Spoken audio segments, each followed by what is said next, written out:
Everyone, I'm Tanaaz from foreverconscious.com, and this is your weekly energy forecast for the week of August 25th. It's the last week of August. We're heading into the month of September. I will touch a little bit on the month of September because it really is such a big month, but first let's talk about this week. On the 28th, we have Mercury stationing direct. Mercury first went retrograde back on August 5th, and now on the 28th, it will station direct. So really, Mercury has been in retrograde for most of the month. We've been working with this energy. We may have felt foggy, confused. Conversations may have felt like they've been lost in translation a little bit. We may be lacking clarity. Our mind may have felt more cluttered. We may have felt one way one day and a different way the next. We may just be feeling mentally all over the place. With Mercury now going direct, we're going to start to see and feel some clarity. There'll be some structure, some order. Our mind won't feel so all over the place. It may be easier for us to come back to a place of stillness. We may also start to notice insights, information, subconscious thoughts kind of coming up and out into our awareness. Mercury going direct can bring a lot of illumination. In the weeks that follow its direct motion, we can start to understand, gain clarity, gain wisdom. Even the voice of our intuition can start to become clearer. Mercury retrograde is actually a fantastic intuitive time, and I know I've been talking about this and I've been encouraging all of you to associate Mercury retrograde with heightened intuition. So if we think of Mercury as the messenger of the gods, or maybe the messenger of our own inner God, when it goes retrograde, it's in the underworld, it's in our subconscious, and then as it moves direct, it emerges back into the conscious, back into the regular world, where it can deliver all of those messages that it's unearthed and found buried deep within. So pay attention to what comes up, especially in the couple of days around that Mercury direct, because sometimes deep information can come up, or our intuition can speak to us from a depth that we haven't experienced before. So that is sort of the energy that wraps us up for the end of August. And then as we get right to September 1st, we've got two big events happening. So I'll touch on them just so you know. One is that Uranus will go retrograde. So whatever changes or unsettling events that you've been dealing with, whatever that full moon last week stirred, because it was very Uranian. So if new information, shocking information, unsettling events, the winds of change, if things sort of feeling all over the place, whatever has sort of come up under that, not just in the full moon, but over the last several months, we're now going to start to get a slowdown with that energy. Uranus is the planet of change, and when it goes retrograde, it sort of gives us a bit of a breather to reflect on the changes that have happened, to reflect on the shocking or unsettling events that have come our way, to kind of take our time to digest and integrate them into our being. So it's a little bit of a slowdown energy. It probably will be a welcomed energy based on that Aquarius full moon we had last week, and also just the busy Uranus energy that we have been dealing with. So Uranus will go into retrograde and start to bring reflection and even clarity to the changes that have unfolded for us over the last few months. Uranus will remain retrograde until next year. So this is it for Uranus. We're just dealing with now the retrograde energy of it. And then also Pluto, which is also currently in retrograde, is going to dip back into Capricorn. So Pluto moved into Aquarius. It's sort of been dancing that border between Aquarius and Capricorn for the last couple of years. Well, it's going back into Capricorn. This is the last time. So it's sort of a big time frame, but Pluto first entered Capricorn back in 2008. January 2008. So we're really going back to that time and kind of reflecting again, because of this retrograde energy, on the transformations that have taken place since 2008. I mean, I'm sure for all of us, even if we didn't know astrology, it's a big enough time frame where most of us would experience some transformation, some rebirth, some metamorphosis. But if you can think back to maybe what was happening or big life changing events that happened around 2008, and maybe how that has led you to where you are now and the transformations of where you are now. On a global level, Pluto in Capricorn, this being the final kind of, move for Pluto, can stir up hidden things or an abuse of power, especially with big companies, big business, banking. The last couple of times Pluto did this dance between Capricorn and Aquarius, we had some banks closing, we had issues in the financial industry. So it'll be interesting if we see some of that again. But it can expose sometimes. Where there has been an abuse of power, because Pluto also represents our power. So, on that note, it might be a good idea to this week reflect on your personal power. How can you gain it back? What are you giving your power away to? What are you putting too much of your energy to and giving away your power? How can you claim it back? This also might be a good week to focus on that.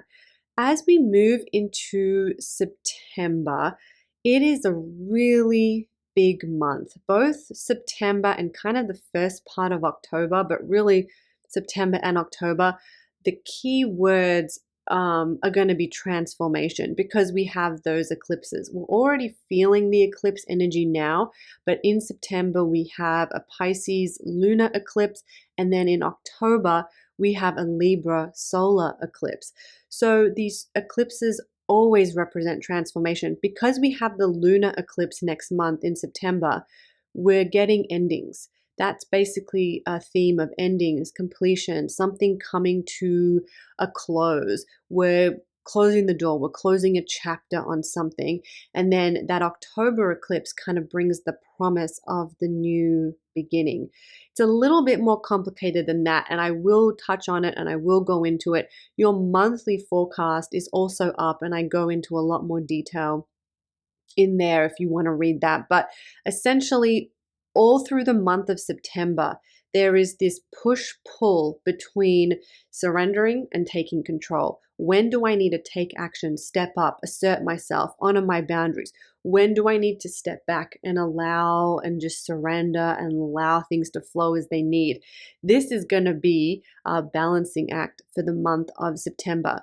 While the sun is in Virgo, it is a great time to start building up your inner resources, your inner well, looking after yourself, treating your body as a temple, honoring what your body, mind, and soul are communicating to you, really creating that strong inner sense of self, because that will hold you in good stead as we get to that Pisces lunar eclipse.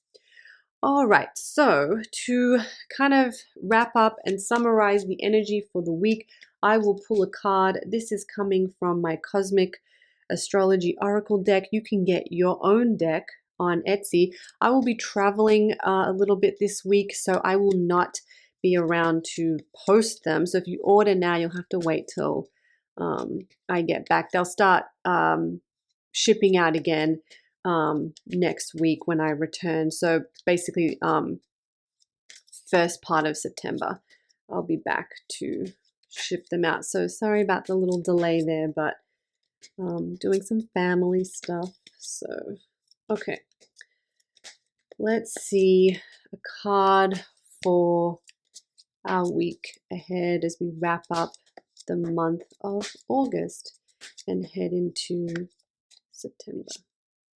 Chiron, okay. It's the card of Chiron, the Wounded Healer, number 38. So there's the card. Chiron, it has a couple of nicknames. It's known as the Wounded Healer, but it's also known as the Rainbow Bridge, because it kind of represents going from one state of consciousness to the next. And then the Wounded Healer it's because the story of Chiron was that he learnt to take his wounds And from his wounds, he became a powerful healer. He used them as fuel to ignite his own healing gifts. So I'm going to read a little bit about what comes in the booklet. The asteroid Chiron is a centaur, a mythical creature that is half man, half horse. Chiron was an unwanted child, abandoned at birth. He was left to fend for himself. His wounds of abandonment and lack of love were the fuel that saw him rise into a wise healer, teacher, and psychic. Chiron represents the deep wounds we come into this life with and inherit along the way. These are the forever wounds that seem to etch themselves into the fabric of our being. Just like Chiron, we have the power to use our wounds as portals of healing, compassion, and wisdom. Chiron teaches us how to live with our wounds and channel them into these gifts of healing, teaching, intuition. This card indicates it's time for you to take a journey. Some wounds cut too deep to ever leave us, but their marks can lead us to step into a new purpose. This card calls for you to recognize your wounds as a stepping stone to a higher chapter of your life. This card also inspires you to teach others, listen to your intuition, share your story, and recognize your own healing gifts. One of I think, the most important messages that Chiron has for us is that we can be wounded. We can have these wounds, deep abandonment, neglect, abuse, trauma. We can have these wounds and still find our purpose and still lead a beautiful life. We don't have to be whole. We can have gaping wounds and still go out and lead a beautiful life. And that is, I think, in essence, what Chiron and the Chiron card comes to teach us. So, on that, with all of this cosmic energy that we have, all of the eclipses, all of this big, energy that I mentioned for September, which may feel daunting. It might feel like I can't take anymore. We have had so much stuff already, My life is already in chaos and now you're telling me there's more stuff on the way. Coming back to this idea that life doesn't need to be perfect. The cosmic skies don't need to be perfect. The full moons and the eclipses don't always need to be the most beautiful, perfect full moons and eclipses. They can be ugly and messy and activating for us, but we can still lead a beautiful life. We can still feel full of purpose. We can still find our gratitude. We can still find our gifts. We can still heal and nourish and support others and those around us. Things don't have to be a pretty picture for us to feel good about ourselves and our role in this life. So that, I think, is the perfect card to kind of wrap up and summarize what we're all moving through. So something to lean on as we move through this week, this final final week of August. And coming back to that, things don't have to be perfect to be beautiful. Okay, you all have a great week. As I mentioned, your September forecast is up now at foreverconscious.com. I'll drop a link in the description below. You can also find a link to get your own deck of these oracle cards in the description box below. They are available on Etsy, but as mentioned, a little bit of a shipping delay while I'm traveling. Okay, you all take care. I'll see you next time. Bye.